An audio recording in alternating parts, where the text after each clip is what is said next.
What's going on, everybody? This is your boy Mitch of Mitchspiration, along with my son Logan, and today is the first episode of a new series that I'm bringing to the table called the Fatherhood Files.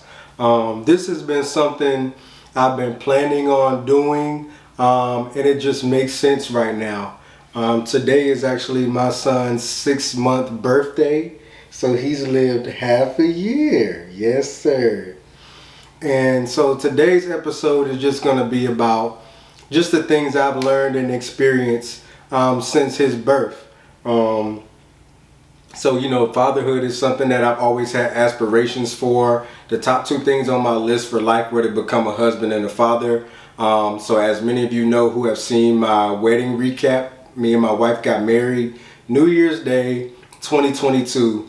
And that following March, we found out that we were pregnant. So before we could even get our feet wet in marriage, we were already trying to navigate what being parents were going to look like. And that's still a journey we're on today, but we wouldn't change it for the world, especially having this little guy in our lives, man. He's the best.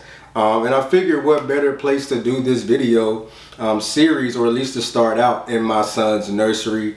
We spend a lot of time in here, quality time, whether we're reading books that you see on the shelf. His changing table is over to the left where we change him and get him looking fresh every day. And so, this is his safe haven. This is where, we come sometimes just to come in here and watch him sleep, man, because he's just such a joy. But like I said, I just wanted to talk to you guys for a little bit about just some of the simple things and, not so simple things I've learned about myself now that I'm a father, things that I was told to prepare for becoming a father, things like that.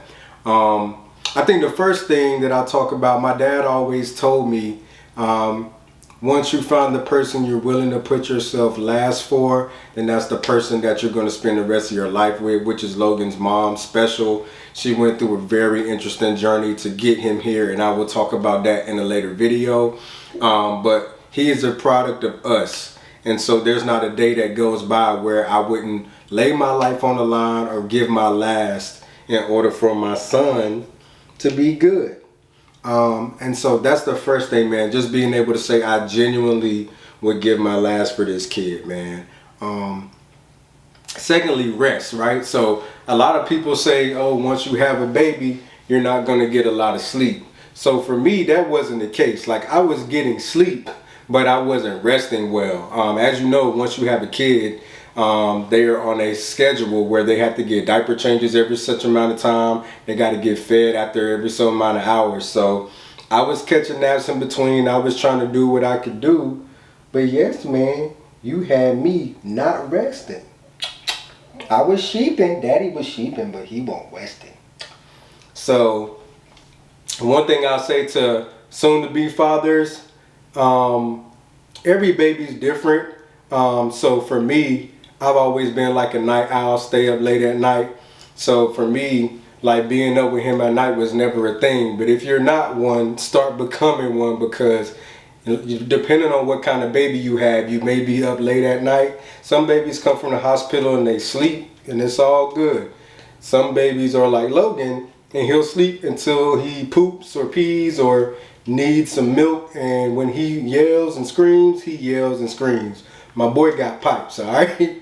So, what I'm saying? We spent a lot of days and nights just trying to make sure his needs were being met and just making sure we had enough rest, or trying to get enough rest to ensure that we're giving him the best quality of care, which kind of segues me into my next point.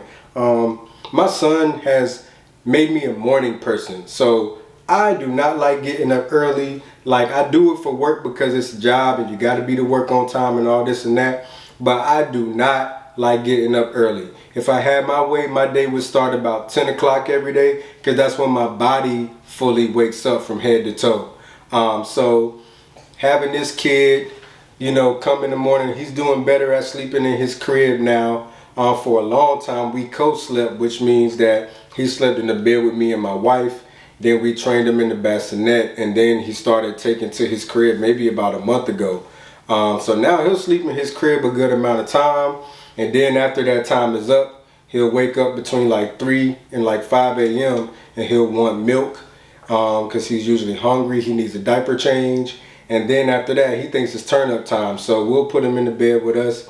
He'll try to like grab us. He's got a gorilla grip. I got a beard. So fathers, if you got a beard, be prepared for the tugging that's going to happen. And he's got nails. Baby nails grow so fast, man. Like I just clipped his nails last week and they already back. So I'm going to have to clip them again. But just getting up in the morning, seeing his face, feeling his hands on my face, trying to wake me up. Like, it's a feeling you can't describe, man. It's different waking up to a little human that you love, man, and that you help create. So when I see him wake up, sometimes I'm like, all right, son, let's just lay in the bed a little longer. But 9 times out of 10, he ain't having that. So he's about that, Dad. Let's get up and get the day popping life. So he's definitely helped make me a morning person. And he's definitely, you know, brought more energy to my mornings. You okay, bud? I think also, there's just a lot. I'm trying to think on the fly because I didn't make a list. But I will say the one thing that I wanted to make sure I was being in his life is present.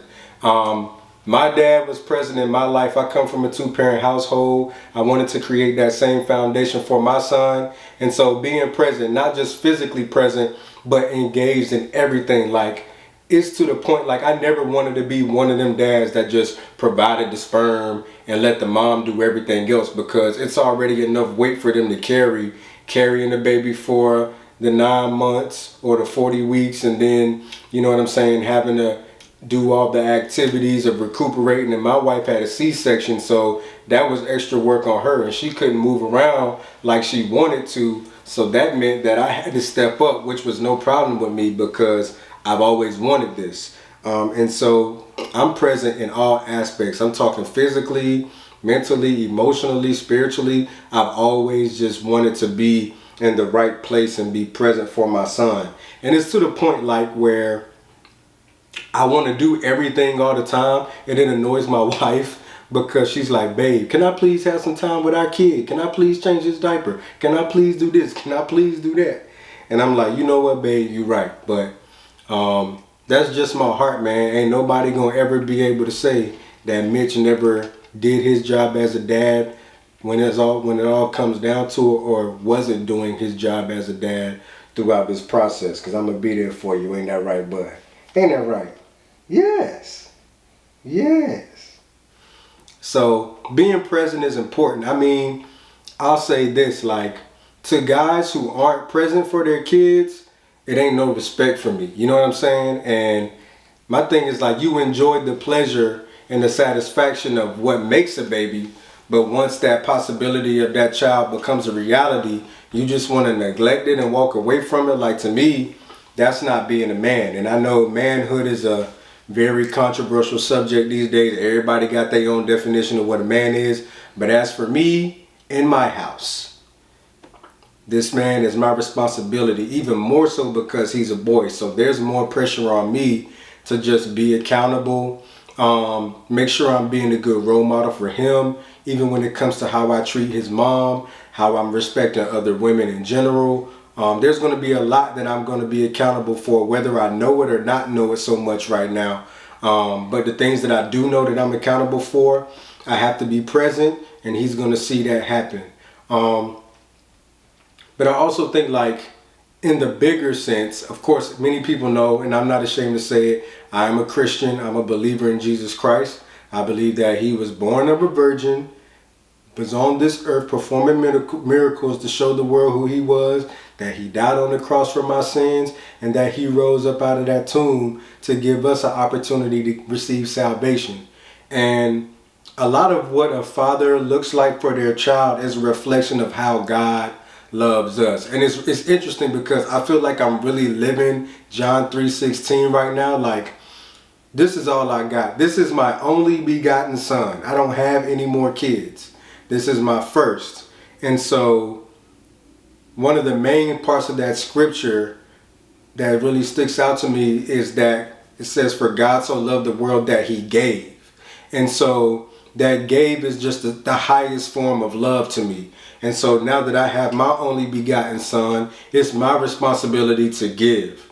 Like, whether I want to, whether I feel like it, whether I don't feel like it, I have a responsibility to give because he didn't ask to be here. And so it's my responsibility to make sure that I'm giving him everything he needs, whether that's wisdom, life lessons, love, attention, heart checks, food, clothing, shelter.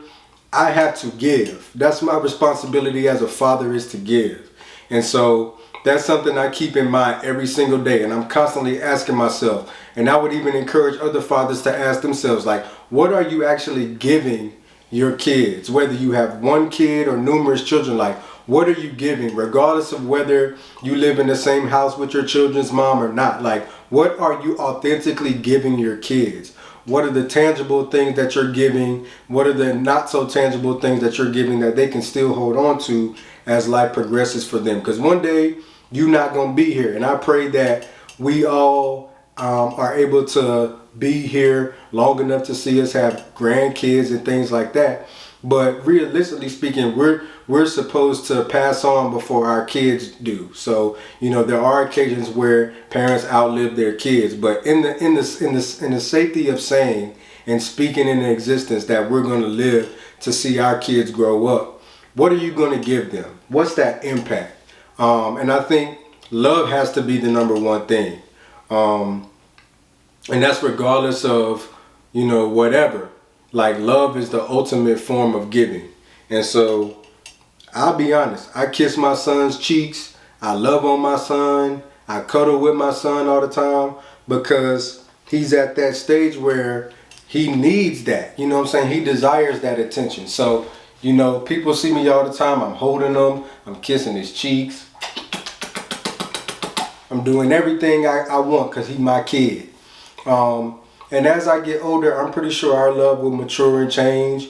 Like, I can't wait to have a secret handshake with my son, and if he's interested in sports or whatever he's interested in, investing that time, money, and energy into seeing him enjoy the things that he loves to do. But at this point, I have accountability to just give and love on my son. And so I'm just proud to be a father, man. That word dad and father is interchangeable. I don't really know which one means more. I'm going to do an episode on father versus dad, so we'll talk about what that means and what that looks like later. But at this point, I'm just proud, man. I'm proud to be this kid's dad.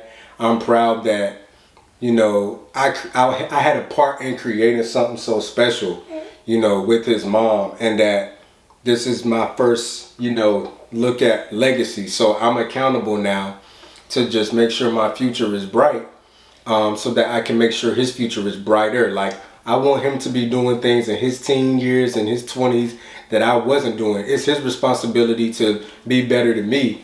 And I don't want to live vicariously through him. I don't want him to play this sport because I never played it, or try this because I never tried it. Like, I want him to do what he loves, and I want to see him be happy in the authenticity God has created for him to exhibit and to share with the world. Yeah, because you an authentic kid. I know. Daddy talking that good talk today, ain't he? Yeah. Yeah. Yeah. Yeah. But I didn't want to make this a long video. I did want to introduce this new series I'll be working on. The Fatherhood Files. We're going to dig deep, man. Because if anybody knows me, I love to challenge the status quo. There's a lot of conversations being said about fathers. And it's a lot about what fathers aren't doing or things like that. But I genuinely believe there's more men doing their job and being in their children's lives and handling fatherhood appropriately than there is the latter, who isn't in their child's life and not handling fatherhood appropriately. I know in my circle of friends, all my guys are great fathers. Some of them didn't even have a dad in their life, and they are extraordinary fathers. Some did have their dad in their life. Some come from, single parent household where their mom was everything. Some come from a 2-parent household, things like that. So we're going to definitely dig deep into what fatherhood is, what it looks like as men and as individuals, in relationship to our children, even in relationship to our wife, like what separates fatherhood from motherhood, and what are those aspects that we need to be paying more attention to, and even digging into the Bible, like what are some of the biblical theological foundations of what fathers should possess and how they go about leading their children. So with that being said, y'all, this is it. More episodes to come. My son has to get some food in his system, and he's got his 6-month appointment today. So I want to make sure that I get him prepped and ready to go. His mom will be home soon from work, so she'll definitely, want him prepped and ready. So that's a part of fatherhood, following mom's orders, making sure the things that mom needs done gets done when you are the one at home for the day with the baby. So with that being said, man, this is the Fatherhood Files, man. I hope you guys, come along with the journey with me. If you're a father, if you know guys who are fathers, or if you know guys who are soon to be fathers, I would love for you guys to come on this journey with me. We can have comments in, the comment section. We can share things. I'm going to be doing some group interviews, some different type of activities surrounding this fatherhood series. So it's going to be really good. And there's going to always be something you can take away. So I'm really looking forward to seeing how men respond to this. A lot of times, and I'll just say this, like Mother's Day just passed. People go above and beyond and through the window for their moms. But Father's Day is still by far one of the most disrespected and underappreciated holidays. I always say Father's Day is just a bitter baby mama day. Like, it's a day for bitter baby mamas to flex their chest and flex their muscles and say, oh, I'm both mom and dad. When in reality, no, you're just mom. But that's a whole conversation for another day. There's no way a woman can be mom and dad. But we'll talk about that as well. And I mean that respectfully. I know many single mothers. I see you doing your thing. I see you putting the right men in your child's life so they can have male figures. And I love y'all for that. But there's just some things you will not be able to be impactful at because you're not a father. And we're going to talk about those things in a respectful way. So with that being said, y'all, happy 6 months to my boy. Happy 6 months, Nugget. Happy 6 months to you, my man. Say bye-bye. Say bye-bye. All right, y'all. Peace.